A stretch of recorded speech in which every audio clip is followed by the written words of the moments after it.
উনি হচ্ছেন জাগুয়া ইউনিয়ন পরিষদের চেয়ারম্যান মুফতি হেদায়েতুল্লাহ আজাদী।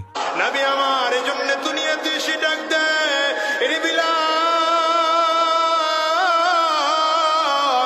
এমন কি আমল তুমি করো যে আমলের কারণে তোমার এত দাম। তিনি মুফাসসিরে কোরআন, ভালো একজন বক্তা, চলাফেরা করেন কিন্তু একদম সাধারণ মানুষের মতো।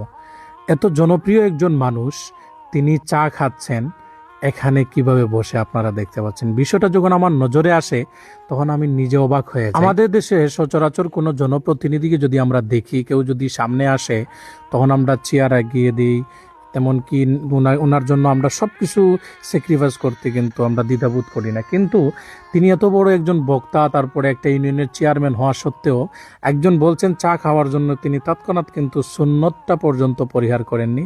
কি সুন্দরভাবে তিনি জায়গার মধ্যে বসে চা পান করছেন, আলহামদুলিল্লাহ।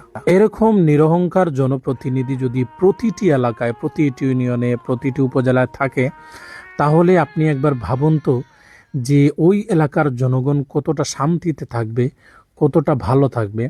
কারণ তারা নিজে বিলাসিতাকে পছন্দ করেন না, জনগণের কল্যাণে কাজ করেন। যেমন মুফতি হেদায়েতুল্লাহ আজাদী সাহেব, দামাত বারকাতুহু, আল্লাহ নেক হায়াত দান করুন।